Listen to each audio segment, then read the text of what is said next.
Welcome to the deep dive. Great to be here. Today, we're jumping into a really interesting set of sources. They're all excerpts pulled from one document, A Tale of Two Cities.pdf. That's right. And our goal really is to piece these snippets together. Exactly, to sort of map out the key people, the places, the really gripping moments, and understand the tensions that are brewing in these texts. Mm-hmm. And there's a lot here. Misty carriages, mysterious bankers, revolutionaries, courtrooms. It's quite a mix. And it really is. So let's start where the sources seem to begin, with this feeling of real uncertainty, even danger.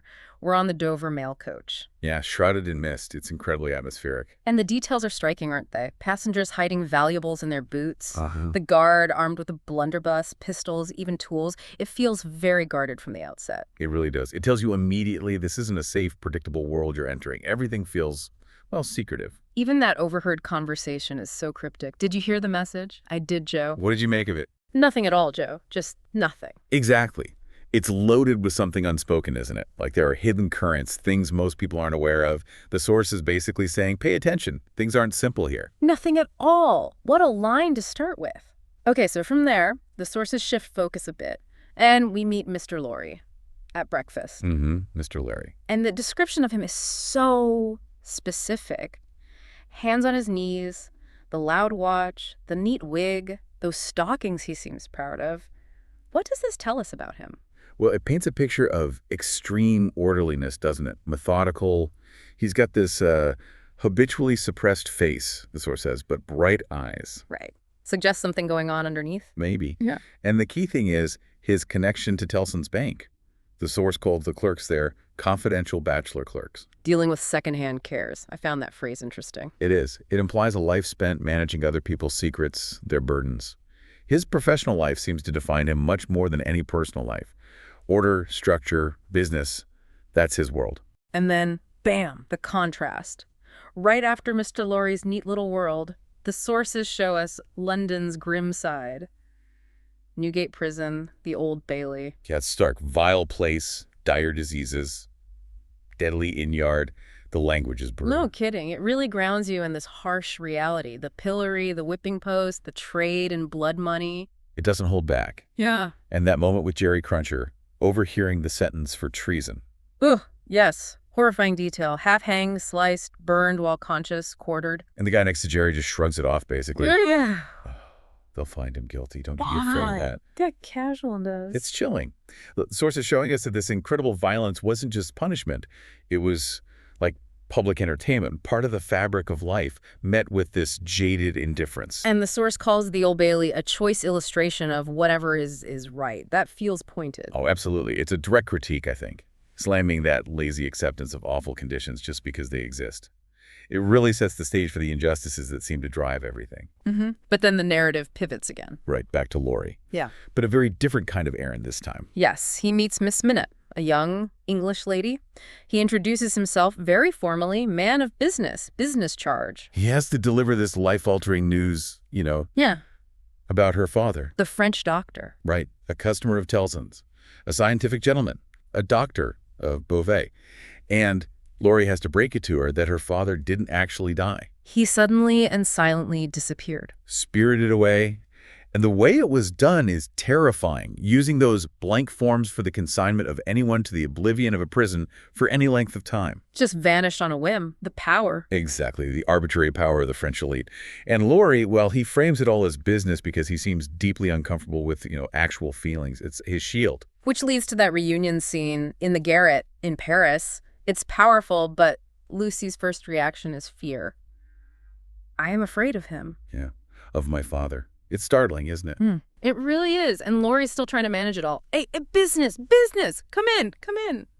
It just underscores how much the doctor has been changed, how deep the trauma runs. She's not meeting the father she imagined. She's meeting the aftermath of his suffering. And Laurie's reaction. Still trying to reduce this huge human moment to business. Yeah. But somehow, out of this, a home starts to form. Yes, the sources describe the Soho household as a refuge. Dr. Manette's place is a quiet, cool corner, a harbor from the raging streets. A real contrast. It is, but the trauma is still there, isn't it? Miss Pross, what a character. Fiercely loyal. She mentions how the doctor sometimes walks at night, walking walking up and down in his room. And Lucy understands. He's back in a cell mentally. Walking up and down in his old prison. She just sits with him quietly until it passes. It shows how those scars, they don't just fade away, they inhabit you. Yet there is peace there, too. That line about Mr. Lorry feeling thankful for being lighted him in his declining years to a home, it's quite touching coming from him. It is. A glimpse of something beyond business. But that peaceful image makes the next contrast, the one with France, even more, well, jarring. Definitely. The sources pull back the curtain on the French aristocracy through Monseigneur. Oh, Monseigneur, the sheer extravagance. Influenced more by opera than by the actual needs of all France. And his noble idea of public business, that everything just belonged to him. It's breathtaking arrogance, isn't it? Right. The source uses him, and the detail about needing 4 men just for his chocolate. Right. To instantly show this vast, uncrossable gap between the rulers and the ruled, the suffering masses. The source describes the land itself reflecting the poverty. Every green leaf, as shriveled and poor as the miserable people. Stark imagery. Very. Then we meet the Marquis, Monseigneur's relative. His journey back to his chateau, passing through that desolate village, the prison fortress on the crag. And that encounter with the mender of roads, pointing under the carriage talking about the man. Who we later learn is Gaspard, the father of the child killed by the Marquis's carriage. And the mender of roads later sees Gaspard imprisoned in that cage on the crag, bloody and dusty, another brutal image of power. And the Marquis's philosophy is just chilling. Laid bare. He tells his nephew, repression is the only lasting philosophy. Fear and slavery will keep people obedient, basically. Keep the dogs obedient to the whip. It shows the deliberate nature of the tyranny. They knew what they were doing. They believed in it. Fear is a tool. But the source adds that ominous line. That might not be so long as the Marquis supposed. Foreshadowing, clearly. Big time. Which takes us right into Saint Antoine. Yeah, the heart of the coming storm. The description is grim. Narrow, winding street, a fence and stench, people in rags, signs of want. Only tools and weapons seem to thrive. It's a portrait of total deprivation. Yeah. And that scene with the spilled wine. Desperate, people scooping it up with their hands, soaking handkerchiefs for babies. But it's not just poverty the source shows. It's the anger building. The people have a hunted air, but also this hint of turning, like a wild beast, turning at bay. Eyes of fire, compressed lips. Even their foreheads look knitted into the likeness of the gallows rope. The source makes their very bodies symbols of this suppressed rage, ready to explode. It explicitly says the time was to come. Okay, let's hop back across the channel for a moment. Sidney Carton is introduced. And he doesn't mince words about himself, does he? Not at all. Disappointed drudge. Cares for no man on earth, and no man on earth cares for me. It's quite a statement of isolation. Profoundly so. And he immediately compares himself unfavorably to Darnay, suggesting Darnay use his talents better. Sets up his whole internal struggle. Then there's Mr. Stryver, Carton's colleague. Very different energy. Oh yeah, all confidence. Announces he's going to propose to Lucy. Asks Laurie, am I not eligible? Am I not prosperous? But Laurie advises him against it, and interestingly, not just based on business logic. No, he speaks from affection. As an old fellow who cares for Lucy and her father, it's another little crack in Laurie's business facade, prompted by the Manettes. Meanwhile, we get another layer peeled back on Jerry Cruncher, his secret night job. The honest tradesman by day. It's a fisherman, a grave robber by night. His son sees him climbing the graveyard wall. Adds another grim layer to London life, doesn't it? These dark sidelines. Hints that maybe everyone's got secrets. But then the sources give us this really beautiful, quite moving moment, Dr. Manette reflecting on his time in prison. Yes, picturing the child he never knew, imagining a son for vengeance, or a daughter. Who would bring him into her home, where his past pervaded it all. And Lucy confirms it. I was that child, my father. In my love, that was I. It's powerful. Shows him finding peace not in revenge, but in love and connection. Redemption through family. Exactly. Which makes the scene before Lucy's wedding poignant. Laurie's blessing, Miss Boss's affection. But then the change in the doctor after Lucy leaves with Darnay, Laurie sees a great change, as if the golden arm had struck him a poisoned blow. The golden arm being his shoemaking bench, right? Yeah. The symbol of his prison trauma. So even in this happy moment, the shock of being left, perhaps echoing his isolation, triggers a relapse. The past is always right there, under the surface. But Carton stays connected to the Darnays after the wedding. Visits sometimes. The source makes a point of saying he's never drunk there. Interesting detail. And his interactions with the children, little Lucy holding out her arms, the boy saying, "Poor Carton." What does that suggest? It hints at a softer side, definitely. A sympathy he maybe can't express otherwise, especially towards Lucy and her family. The children seem to see past his rough exterior, to the sadness underneath. Poor Carton. It's quite telling. Okay, deep breath, because now the storm breaks in France. Yeah, the Bastille. The sources describe the storming. Defarge demanding to see the doctor's old cell, 105 North Tower. The noise, like a living ocean. It's the explosion of all that suppressed rage we saw building. And Madame Defarge watching with suppressed approval. The people have a manifest sense of power now. Lean, bare arms ready. Those knitting fingers vicious. And the source insists this wasn't sudden. This image, this fury had been hammering into this for hundreds of years by oppression. The mender of roads pops up again, describing Gaspard, taken away, seen in that cage, bloody and dusty. The village whispers about him.